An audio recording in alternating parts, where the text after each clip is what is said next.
Assalamu alaikum wa rahmatullahi wa barakatuh. How's everyone doing out there? I'm Abdullah Oduro, and welcome to the Iman Cave, where we discuss issues of male excellence while being grounded in faith. I never thought that I would finish. I never completed anything in my life. This is what was told to me by a dear friend of mine when he and I completed our graduation studies at the University of Al-Medina. I was rather surprised to hear from him because, everyone knew him as a good student, which he was and is, mashallah. But him saying that really hit me because he was capitalizing on the fact that he would always switch off and do different things and would never complete something in his life. So when he graduated from a prestigious Islamic university, as some would call the Harvard of Islamic universities, I hope those from Al-Azhar and mashallah other schools, don't get at me, but alhamdulillah, it was very touching to me because it shows the importance of someone that does consistent acts of control to reach a desired goal. What do I mean by that? They're consistently going through studying, in this particular case, studying the Arabic language. Okay, now you have the Arabic language, you're going into the Kulliyat al-Sharia or al-Hadith, you're going to the College of Hadith or whatever college it is, or college in general, and there will be times where you feel that you can't make it, that you're not gonna pass, that you're not gonna give it your best. Shaitan will come to you. That characteristic that I'm talking about that gets any individual through, whether it's in school, whether it's at work, whether it's through a marriage, is none other than discipline. Discipline, discipline, discipline. And that's how I defined it earlier, consistent acts of control to reach a desired goal. We're going to talk about that today, why discipline is important in the life of a man, and how without it, the man will not be successful. Today we have, mashallah, to my right, many of you know him, Yahya Taleb, alhamdulillah. He is an engineer and whatever I want to call him. When I asked him, are you engineer? He said, yeah, whatever you want to call me, just whatever you want to call me. But mashallah, the last name Talib, mashallah, means that he is searching and always studying. And you can clearly see that in the previous episodes, that he's always asking very good questions, the questions that you may have been asking. And if there are questions that you ask, don't forget to put them in the comments. We have one of our illustrious guests here, mashallah, Brother Tammam Alwan Bikasra. Alwan. Now, Tammam Alwan, he is the Director of Development for Yaqeen Institute, where here we dismantle doubts one truth at a time. Don't forget to donate. No, I'm just mashallah. No, Tammam Alwan, mashallah, he's the one that, if you are going to donate, he's probably the one that you would talk to, alhamdulillah bil alameen. He's loved here in the office, alhamdulillah bil alameen, and he is someone that is very, very disciplined. Those of you that know internally with Yaqeen and out, if you were to know him, mashallah, he's a disciplined brother and he is an exemplar. Therefore, we're going to have a very fruitful, enriching, and educational conversation on this topic. So when we talk about this word, subject matter, very important pillar of a man's life, and even of a woman's life, of the human being's life, of discipline, we mentioned it's consistent acts of control to reach a desired goal. Islam, subhanAllah, talks about it, and rather one's Islam is predicated upon it, because there are certain pillars in Islam that if one does not perform it, then to a certain degree, internally and externally, it could be controversial or contradicting to their faith or compromising the very fabric of their faith. One of them being salah, which, by the way, for young men in particular, is a huge challenge. Young men, 16, 17, 18 years old, waking up for Salat al-Fajr, even though they stayed up at 2, 3 a.m. in the morning, mom and dad is waking them up, and they're not waking up. And they wake up till the sun comes up. Mom gets exhausted. Single mom gets exhausted from trying to wake her 16, 17-year-old son up, and he wakes up when he wants to. And just to be totally honest, that is generally from the effects of shaitan, that he keeps you from waking up from Salat al-Fajr. When we hear the word discipline, both of you gentlemen, what comes to your mind?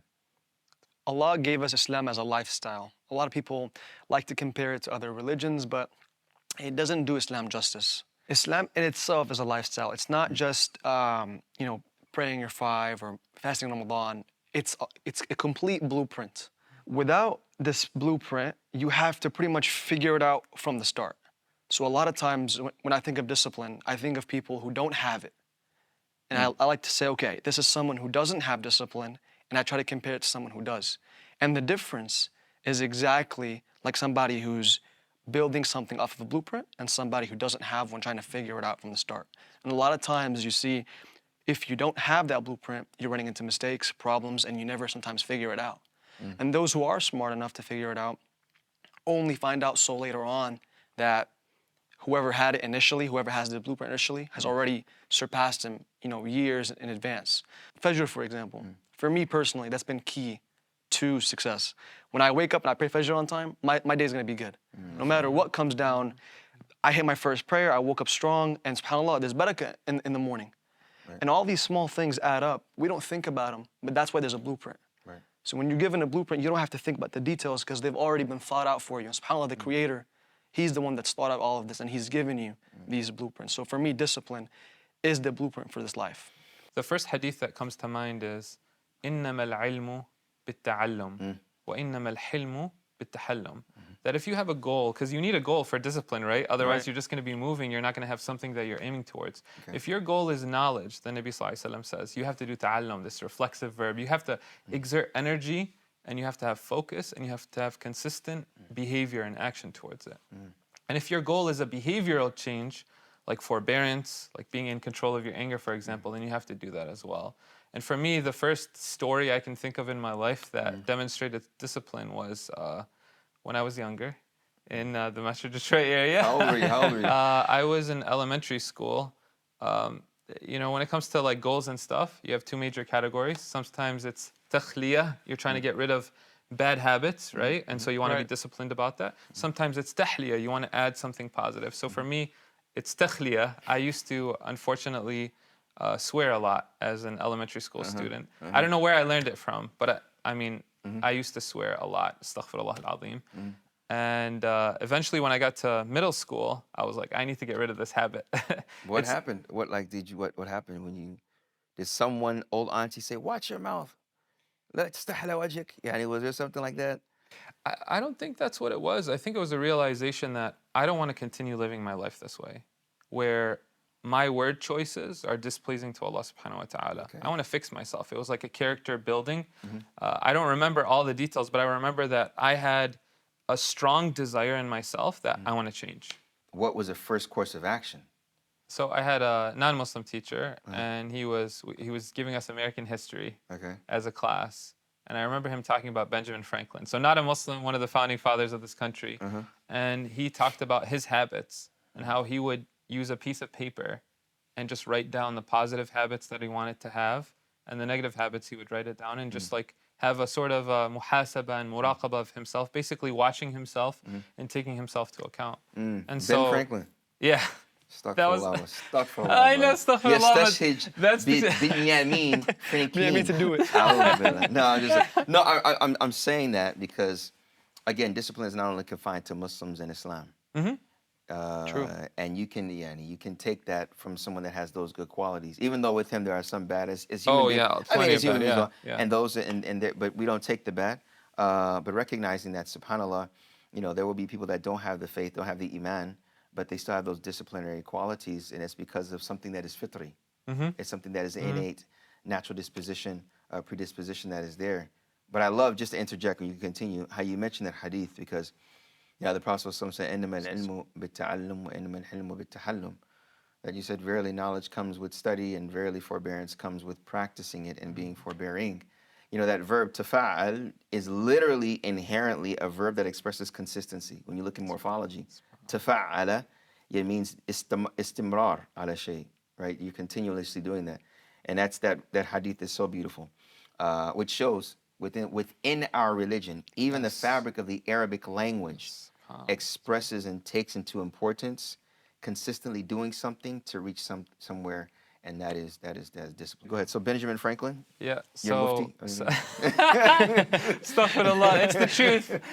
So I had a piece of paper again, and I remember putting the squares in for like days of the week, and having a small pencil, and a piece of paper that I kept in my pocket all day. Okay. And every time I would swear, I would pull it out and I would tally that. Okay, that's one. And then after one day, let's say I don't remember the numbers, but let's say I swore like 35 times. Okay. Then the next day I would be like, okay, I want to do better. So maybe 33 or 31 or 32. And gradually in this way. It wasn't like cold turkey, suddenly I stopped. Right, it was a day-by-day plan. It was very slow and very gradual, because I mean, I think that's the nature of discipline, right? We want instant gratification these days. We want to just push a button, it's at our door. Suddenly, things just happen. Yeah. But if you want to achieve greatness, you want to make serious changes in your life, whether it's in terms of knowledge or in terms of personal practice or character, it's a lot of hard work. And I remember, I can still remember that first day where like I was like, wow, none. It's a blank page. What kept you going? Because man, it's you. Every time that word came out, you were ready to just pull it out no matter what. Just write it down, mark it, and you kept going until there was nothing left. So obviously the system that you used worked, but what in you allowed you to keep going all the way till you were successful? I don't know. I mean, that's a good question. Like you said, Sheikh the Azam, but I think I wanted to succeed. I wanted to check off the box of like, hey, I'm done with this. And I just kept thinking about that goal. I'm thinking of myself in the modern, like nowadays, and basically superimposing it or juxtaposing it on the past. And so I don't remember all the past, but I think that's what it was, because that's what drives me these days, where I'm like, hey, I want to make this change in my life, or I want this habit. I just keep looking at the end goal, that end vision for myself, and that's what drives me. And see, I guess to kind of ornament that is, this is what differentiates the Muslim man, because I am automatically assuming and knowing, not even assuming, I'm knowing that you want to stop cursing for God. Oh yeah, of course. Right? Yeah. No, I'm just saying that's the subconscious spiritual element that is present within every Muslim, every religious person. Let's be fair. The unspoken kind of like why. Right. So when we talk about purpose, and you hear within these movements that the man must have purpose, the Muslim man's purpose is much more transcendent because it is for Allah. So, and you can have both of them. You can say, okay, I want to stop cursing because my mom doesn't like it, number one. It's very immoral, number two. It's dirty language. It seems very, very uneducated, number three. But initially, it's because Allah subhanahu wa ta'ala is not pleased with it. It's an immoral practice. So even though he says, looking at the end of the tunnel, we know the bigger picture is ultimately that. And that's why, subhanAllah, the disciplined Muslim particularly is someone that it's a very honorable position, because you could be disciplined in something that is bad. That's true. Yeah, you can that's be true. disciplined in something that is bad. So, yeah, go ahead. I just remembered, subhanAllah, like in college, I went to a university that was pretty large. It was known as being like a party school. I don't remember, maybe 60,000 undergraduates and graduate students. Like, it was a huge school. And I remember just shortly after moving there, and I didn't want to be in the dorms because of the environment. Of course. Actually, one of the prominent local Muslim brothers, he was the reason that allowed Muslims not to stay in the dorms the first year, to stay away from alcohol and the partying and the drugs and whatnot. And I remember being with my, 3 Muslim roommates, like in the very first few weeks, there was a party next door. And them knocking on our door and saying, come on, come. And we're like, we don't drink, we don't want to partake. You don't have to drink, just be. And we're like, no, we don't even want to be in that environment. And I remember like, and this relates to discipline, having that brotherhood as men is so important. Having those brothers who are like, hey, you know what, I'm with you, we're not going to engage in that. And I remember, subhanAllah, after 4 years of undergrad, and 1 year was studying abroad, but still 4 years, I remember people coming back to me and saying, you know what, you stayed away from it, and I really messed up. I have so much respect for you for doing that. And that's from tawfiq from Allah. Hold on, no. We're not going to pass this up. It's not going to please some people, but we're here to give the message of Islam. This is the religion, Allah's religion, not our religion. All right? Dorm life. Would you advise it? I'm not going to ask a general question. I'm going to dig a little deeper. You mentioned that you said there was some prominent Muslim figure that advised students not to go in the dorms? No, he worked with the university. He worked with the university?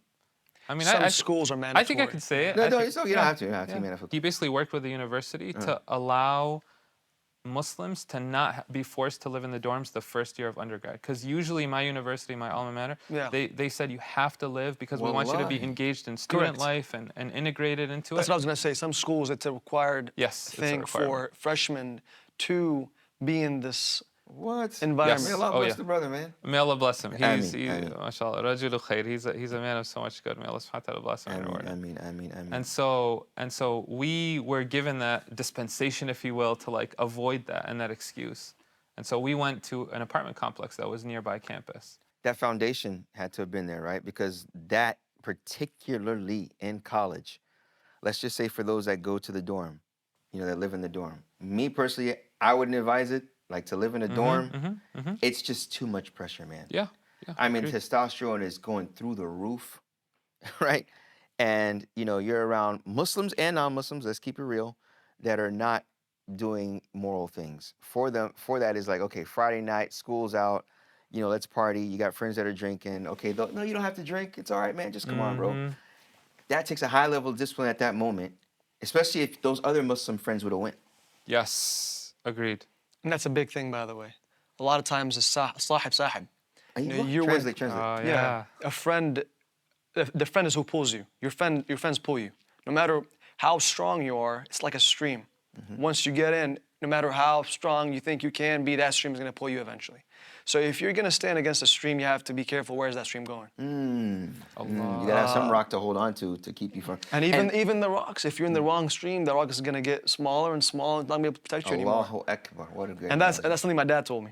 Because he would always tell me, I was telling my dad, like, Mama, come on, like, you know who we are, me and my brother, and like our friends, we're good guys, Bob, you know who we are. He's like, yeah, I know you guys are good guys, but you don't know how bad this place is. You don't know how bad this environment is. So subhanAllah, he'd always give me these examples, and that was one of them. And I just stayed quiet after. I was like, man, you could be in a dorm, because I was going to bring the question. Some brothers are forced, unfortunately. They're coming from overseas. They have no place to live. They don't know the system. They don't even know to go to another apartment complex and get another place. So they're forced to be in this dorm. So for them, there is really no option. So it goes down to what can you do in the environment that you're in? I feel like that's the root of discipline. Yeah, man. I think, man, see, in these environments, you have to be ready. And wallahi, when I became a Muslim, you know what hadith was so comforting to me? Even though there's different different understandings of the hadith, and they're all sahih, inshallah ta'ala.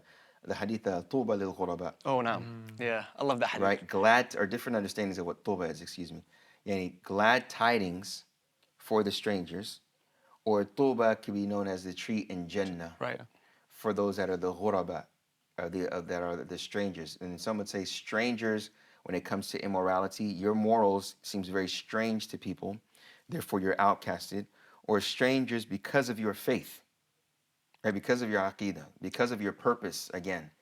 So here, I've seen both cases, man. I mean, I remember when I was in school, you find the guy, there was one guy, man, we didn't like him because he could grow his beard. In high school, we wanted to grow our beard. Oh, yeah. Like, big, I was a non-Muslim. We were like, man, who's this dude? His name was Ahmed. We didn't like, he was cool, but we just didn't like him because he had the dispensation to grow his beard, right? And he was never involved in all the foolishness and that we would get into. But he was strange to us. SubhanAllah. Right? But he was strange to a degree that we didn't want to like hang around him. Right. So, you're almost afraid of what was going on. Maybe, but the thing is like, look, you have to be ready to be strange to people. It's going to be those awkward moments, those couple of 5 seconds. Nah, bro, it's okay. No, it's okay. One of those like, you're not from us. It's all right. Yeah. What? Say your name again. Ahmed. What? What? Yeah. Those moments. You as a Muslim, it's important that the parents, especially the fathers, tell them you say your name with pride. Like they're not gonna understand it, and that's totally fine. They're not your reckoner. They're not the ones that are your ultimate judge. So, being from discipline is that you're not going to please people, which leads to the fact that, which coincides with all this, with dorms and friends, and you may have this friend since elementary school, but your friend's mom and dad got a divorce, and he's trying to find some comfort somewhere, or maybe didn't get a divorce, but he still has some taqa.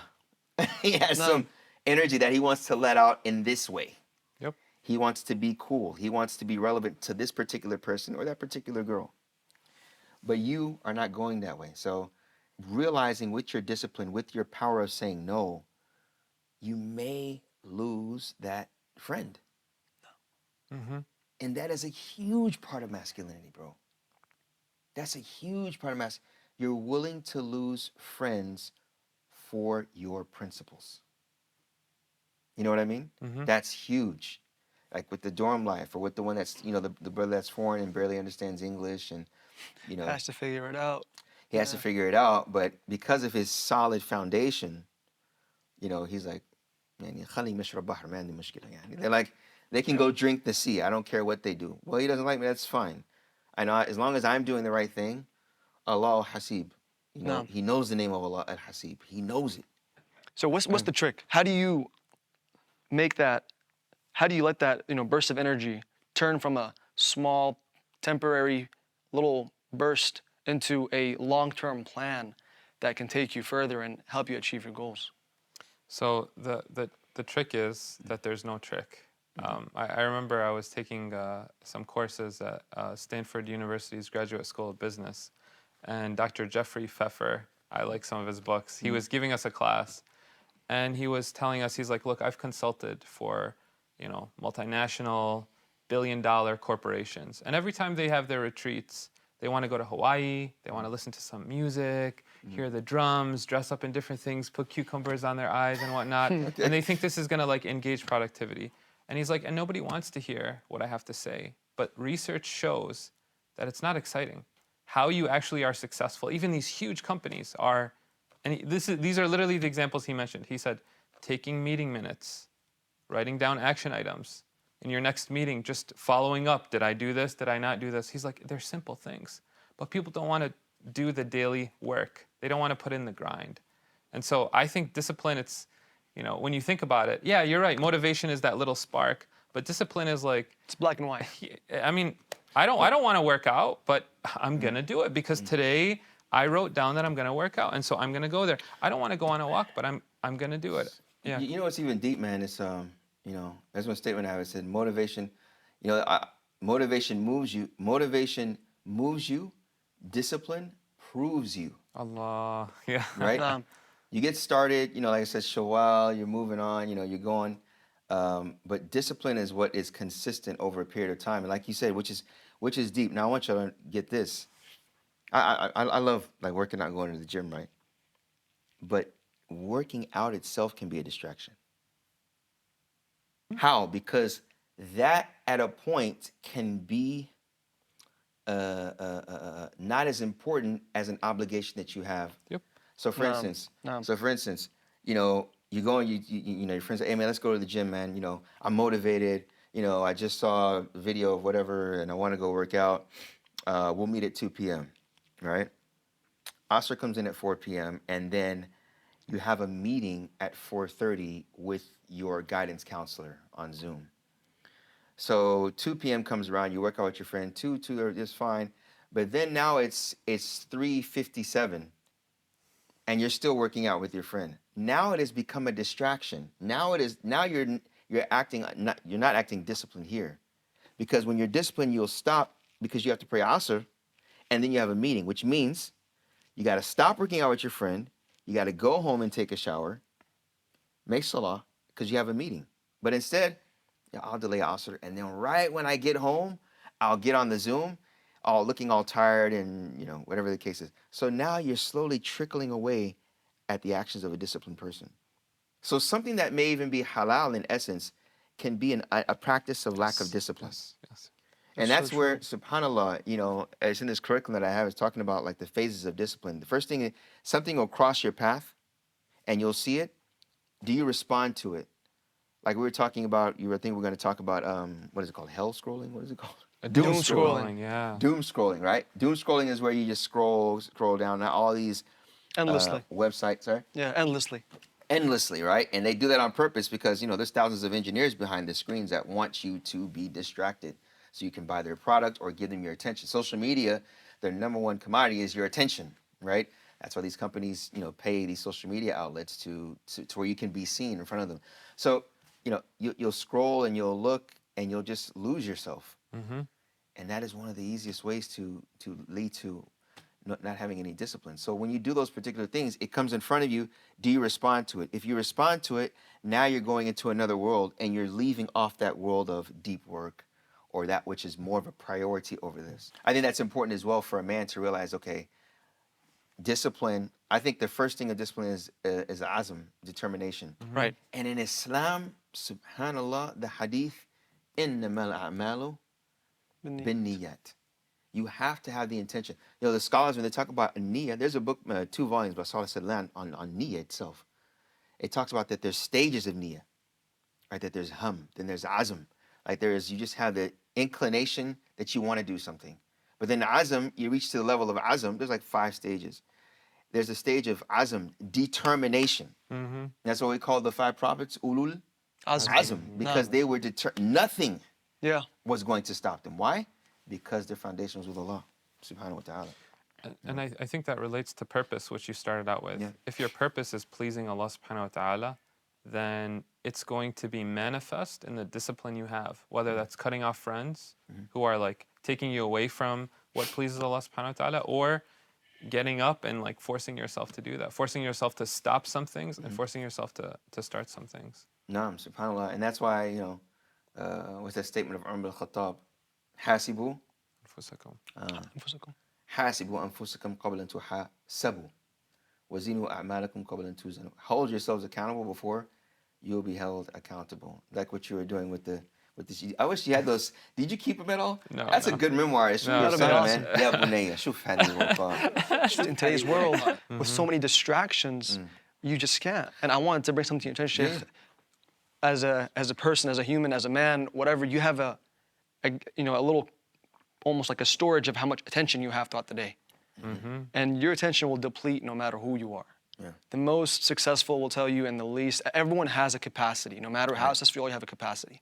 So when that notification pops up, you have now volunteered to give away some of that attention towards something else. Right. So I think a part of discipline is having a meter on that. It's like, okay, I'm almost out for the day. I mean, I'm almost fried. Yeah. I'm all day working, and I've been scrolling through for 2 hours. Man, I can't get back to work. I wasted like 2 hours of my brain No doubt. towards this. So Yeah. where do you start? Where do you stop? Yeah. It's deep. I mean, there's books on this. There's what is it? Willpower by Baumeister. It's a book of willpower. It's probably one of the most famous books on discipline and willpower. And even also The Willpower Instinct by Katie McLonigal, talking about how you have only a certain amount of energy throughout the day, and they call that glucose. Your glucose will deplete throughout the day. And this was hard for me to understand because I'm about to open a subject matter that's tied to this. So you need to do what's most important at the beginning of the day. Yes. Right? Yes. But then when they talk about glucose depletion, what about us as Muslims with fasting? If we fast, if we look at that observation, we say, okay, if you're fasting, then you're prone to be undisciplined because your glucose Is low. Right? But then it hit me, and Allahu A'lam, it's that when your glucose is low, that in itself is the jihad. When you're fasting, you may not have as much energy to read or to do this and to that, but staying focused while fasting and not letting gluttony, which is the total opposite, overtake you, that is where it comes dhabt nafs, to where you're able to really guide and hold and to control and hold it by the reins yourself, your inner self, the one that wants to do that which may not be fitting, or particularly if you're fasting, you may get grumpy. You may get those degrees, and that's why, subhanallah, the hadith of the Prophet sallallahu alaihi wasallam, إذا سابه أحد أو شتم فليقول إني صائم. Right? If someone was to curse him or to speak badly, evil to him, then they just say to themselves, "Verily, I'm fasting." Fasting, you got to be focused. You know what I mean? That's why a lot of times, if you see a lot of men that are men, mashallah, they have this honor with them, or they value honor.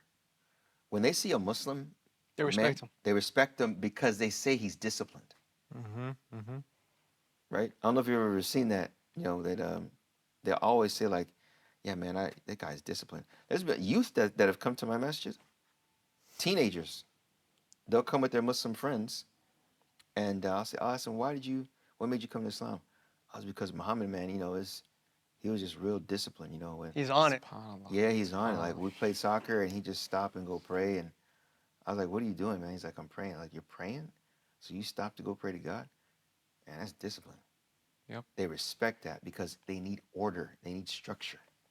But when you fall short within your program, right? So you have a program. Do you have times? Do you do time blocks?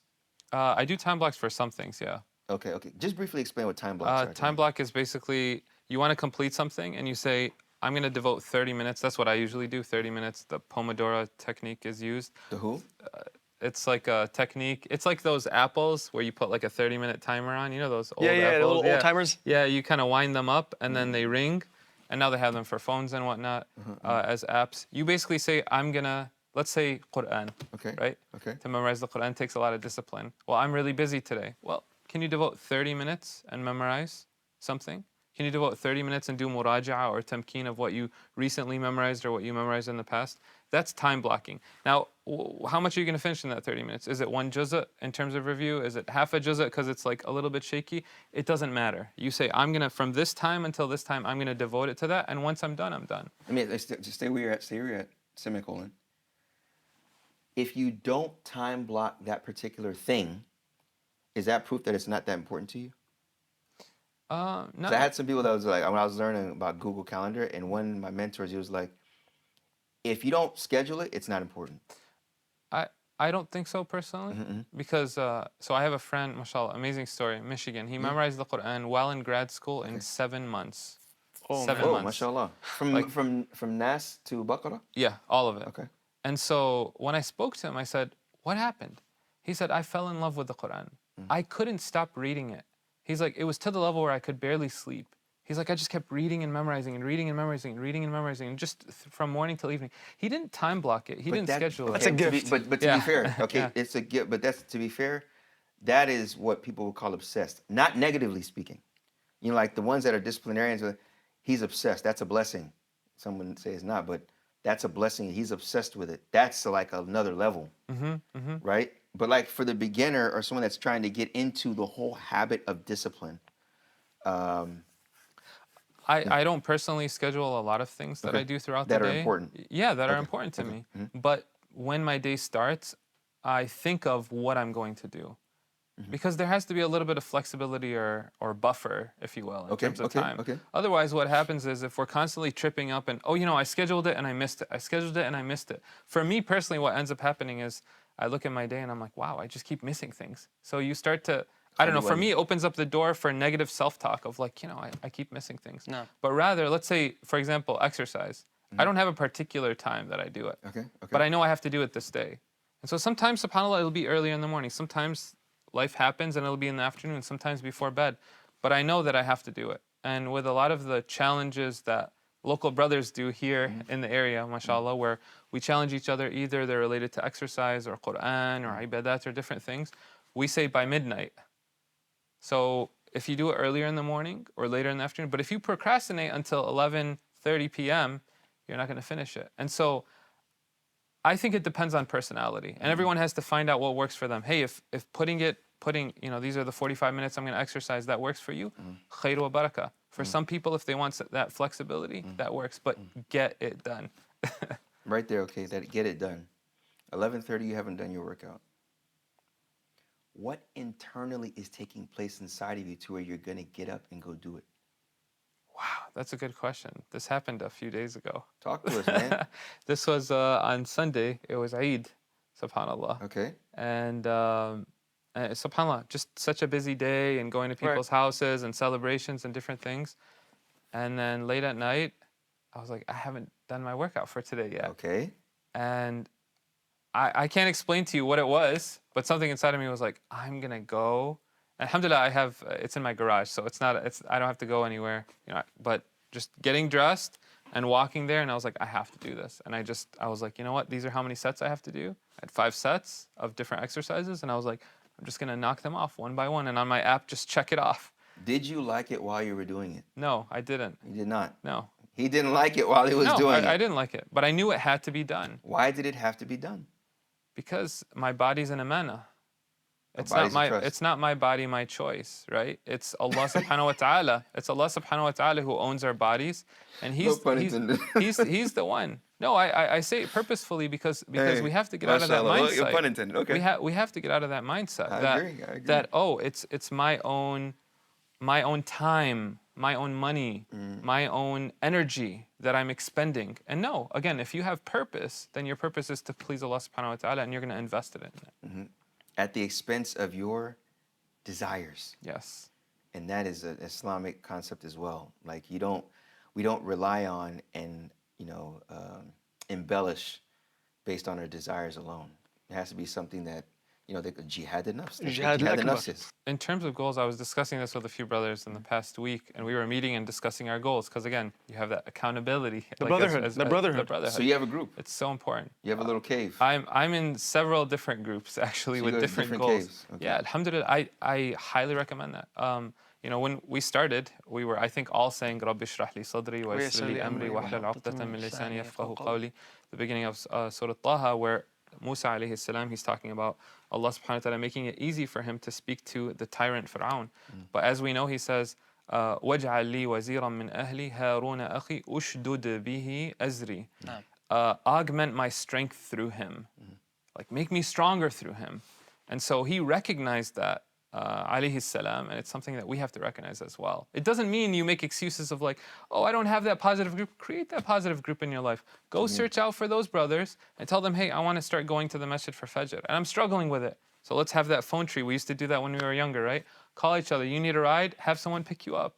If you want to have those positive habits in your life, surround yourself with those people. Wallahu alam. And in terms of goals, so what we were discussing was, the goal itself, the particulars, are not as important as setting a goal. Okay. So some of us, we might be like, well, I don't know what I want to do for my career. All right. What do you think you want to do right now? Oh, I think I want to be an engineer, for example. All right. What are the classes you need to take? Who are the mentors you need to have in your life? What are the extracurriculars you need to do in college to get a job that like meets your expectations? 2 years down the line, you change. You're like, I want to be a doctor. Great. But the fact that you're always driven towards something is so important. And I think even in the family life, right? A hadith that's often mentioned, right, with men is كُلُّكُمْ رَاعٍ وَكُلُّكُمْ مَسْئُولٌ عَنْ رَعِيَّتِهِ. Every one of you is a shepherd. And he mentions that the man is a shepherd of his family. Your family is looking to you for that guidance and that leadership and that direction. And if you're lost and you don't even know what you want to have for dinner that day, nonetheless, where you want to take the family over the next year, the next 5 years, the next 10 years, what is that going to do in terms of the confidence that your family has in you as a leader? Which is interesting because confidence of the family members in the leader of the family, which would be the father, the husband, etc.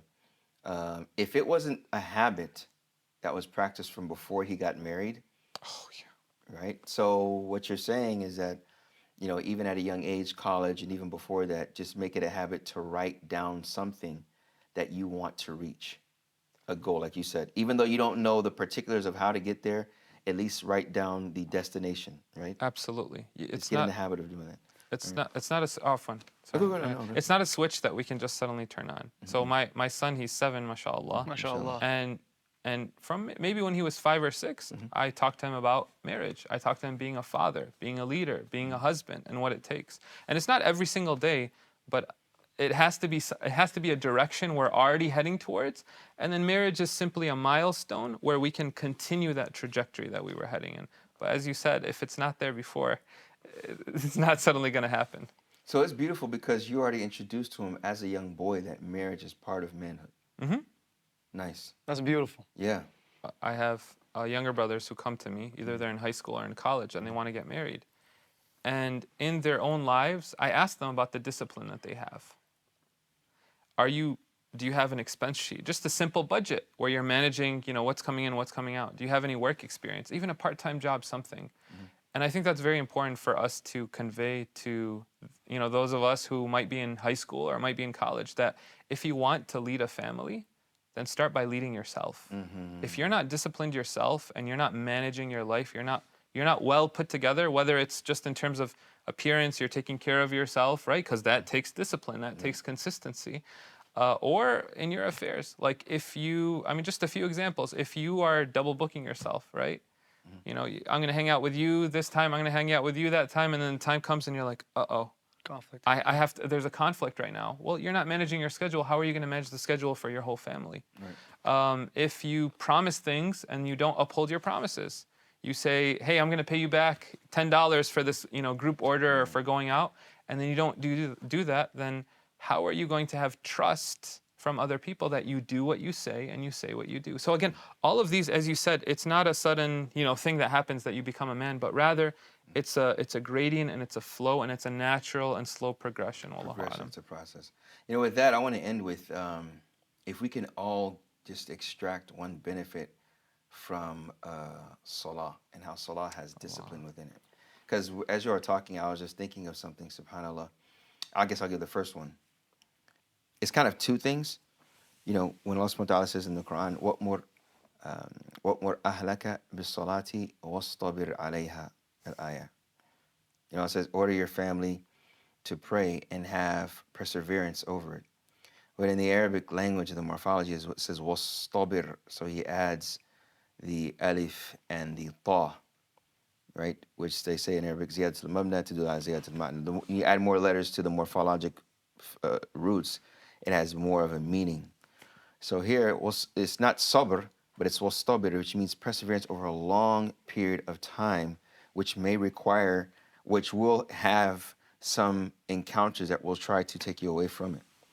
So when looking at that, praying 5 times a day, right? At least, you know, when the Prophet ﷺ mentioned if there was a river in front of his house, if you were to wash 5 times a day, there wouldn't be any dirt on him or her. When understanding that, it's deep because you're standing up and you're doing this 5 times a day. You're stopping what you're doing to get up and go pray because at that time it's the most optimal thing to do, or that time frame. Even within that action of discipline, you're asking for more discipline. Ihdina as-sirata al-mustaqim. And you guide us to the straight path. The path of what? The path of those whom you have blessed with righteousness, that you have put your blessings on, not the ones that, you know, have your anger. Even though this may be speaking of a particular demographic of people in general, or specifically even, but the generality of the Sirat al-Mustaqim is the deen of Islam, Right. and the Sharia of Islam. And that requires discipline. From them being the second pillar, which I'm literally doing at the moment while I'm asking. So while you're doing an action of discipline, you're asking for more discipline. And that's beautiful because Allah subhanahu wa ta'ala is the only one that can give you that seed that you nurture with your actions of Iman. But if that seed is not nurtured, i.e. you don't pray, or you're praying and your mind is somewhere else, right? That seed will eventually dry up. I remember there's one brother, and I'll conclude and I'll let y'all.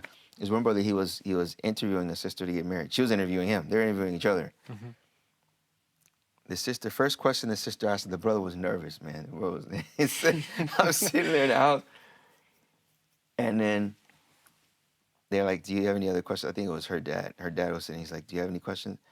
And he's like, oh man, I don't have some odd $1,000. I don't have, she was like, do you make salah in Jama'ah?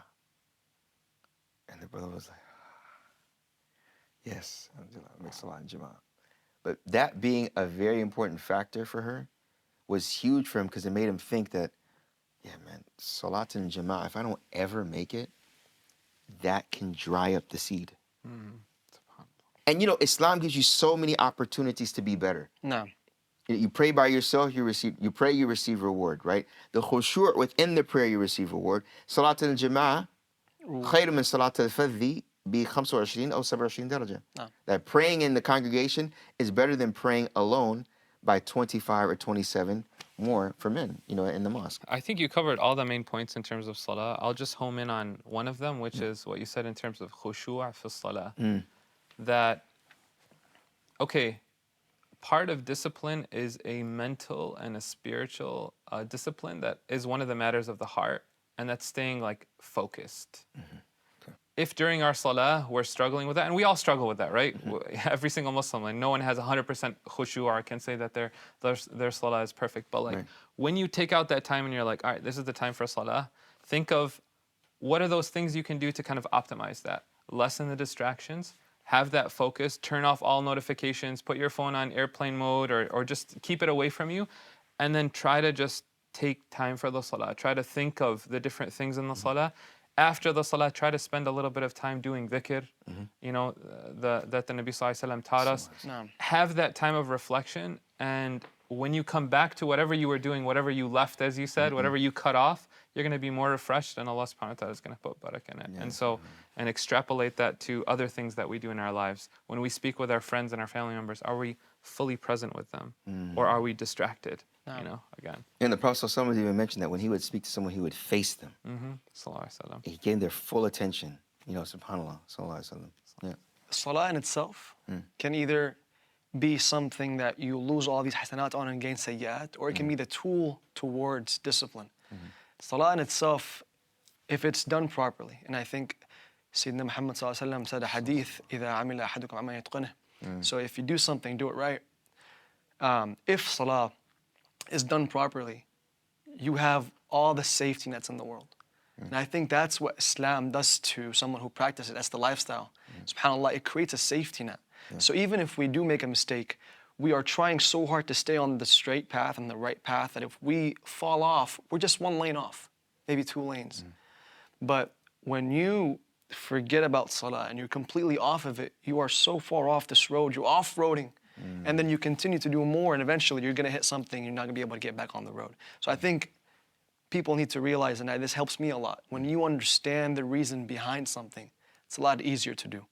Now with that, mashallah, jazakumullah khair, really important understanding what discipline is and the role of the life of a man, and how the man needs discipline in order to lead and to be confident within himself and to have people confident in him. But most importantly, being disciplined and strengthens their confidence in Allah subhanahu wa ta'ala, and strengthens their connection, their faith, to ultimately make Allah subhanahu wa ta'ala pleased with them. May Allah subhanahu wa ta'ala make you all men of honor, dignity, and discipline. Barakallahu feekum. Wassalamu alaikum wa rahmatullahi wa barakatuh.